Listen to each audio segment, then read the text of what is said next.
पूज्यपाद पंडित चंद्रशेखर दत्त पांडे जी के श्री चरणों में नमस्कार करके गुप्तेश्वर पीठ के दिव्यासन पर हम बैठे और हमारा शिष्य गड़बड़दास आया। पूछा, गुरु जी, आत्मा और परमात्मा में क्या फर्क है? आप भी ध्यान से सुनिए। और विश्व में हमें गुरु मानने वाले मेरे प्रिय शिष्यों और YouTube के माध्यम से हमें सुनने वाले सज्जन और सन्नारियों, सुनिए बड़ी दिव्य बात और बड़े ही सरल ढंग से आप समझ जाओ, इसलिए बड़े ही सरल ढंग से हम समझाने की कोशिश करते हैं। आत्मा और परमात्मा, आपने भी कई बार ये सुना ही होगा। आत्मा और परमात्मा के विषय में बहुत कुछ बोला गया है और ये शब्द इतना प्रचलित है कि किसी ने नहीं सुना, ये बात गलत है। सुना ही होगा। आत्मा और परमात्मा। आत्मा क्या है? तो ईश्वर अंश, जीवय विनाशी, चेतन अमल, सहज सुख राशि। परमात्मा रूपी तेजोपुंज से, तेज भंडार से एक कण जो निकला, अलग हुआ, वो है आत्मा। और जो भंडार है वो है परमात्मा, शक्तिपुंज। जैसे कि आकाशात् पतितं तोयम यथा गच्छति सागरम, सर्वदेव नमस्कारम केशवम प्रतिगच्छति। समुद्र जल का भंडार, 7 भाग में पानी और 3 भाग में पृथ्वी। कितना जल का भंडार है, लेकिन सूर्य नारायण भगवान उसको ताप से, अपने तेज से उसे गर्म करते हैं और भास्मीभूवन होकर वो पानी आकाश में जाता है। फिर आकाशात् पतितं तोयम, तोयम का मतलब पानी होता है। आकाश, समुद्र से जो पानी आकाश में गया वही पानी धरती पे गिरता है और फिर अपनी यात्रा शुरू करता है।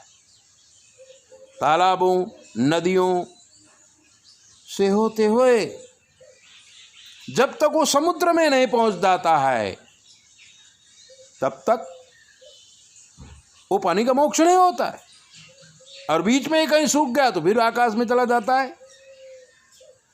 इसी प्रकार यह आत्मा है, अगर समुद्र तक नहीं पहुंच पाई तो पशु की योनि में मरता है, गाय की योनि में मरता है, मानव की योनि में मरता है और मरने के बाद समुद्र तक नहीं पहुंचा, यानी मोक्ष नहीं हुआ, फिर से आकाश में पहुंच गया, फिर से पैदा हो गया, फिर से आकाश में पहुंच गया, फिर से पैदा हो गया, फिर से आकाश में पहुंच गया।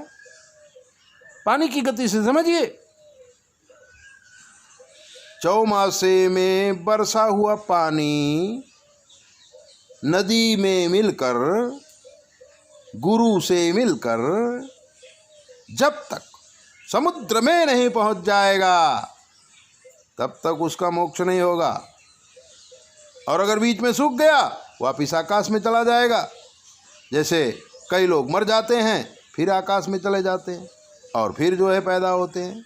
पुनरपि जन्मम पुनरपि मरणम पुनरपि जननी जठरे शयन। ये है शंकराचार्य के शब्द। आत्मा जब पंच तत्व का शरीर धारण करती है तब वो कर्म क्षेत्र में आती है और कर्म करने के लिए आत्मा को मन, बुद्धि और शरीर दिया जाता है। और ये कहा जाता है कि डायरेक्ट नदी में मिलकर समुद्र में चले जाना, यानी ब्रह्म के पास पहुंच जाना, तो जन्म मरण का बंधन मिट जाता है। जब तक परमात्मा रूपी तेजोपुंज से आत्मा अलग हुई और मिल नहीं जाएगी, तब तक जन्म मरण चालू रहता है। और ये जरूरी नहीं है कि मनुष्य में ही जन्म लेगा। अगर कर्म खराब होंगे तो पशु भी बन जाएगा, और अगर अच्छे कर्म हुए महात्मा बन जाएगा, फिर दूसरे जन्म में ब्रह्म की प्राप्ति कर लेगा। क्योंकि मनुष्य शरीर से ही ब्रह्म की प्राप्ति की जा सकती है।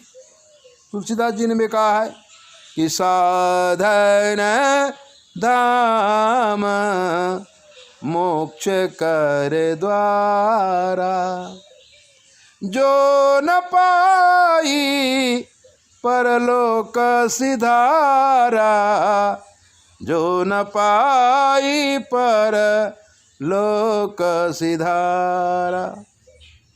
साधनों का धाम, मोक्ष का दरवाजा, ये मानव शरीर हमें मिला, लेकिन हम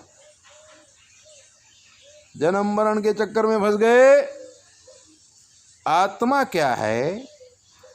परमात्मा रूपी तेजोपुंज से अलग हुई एक कण है।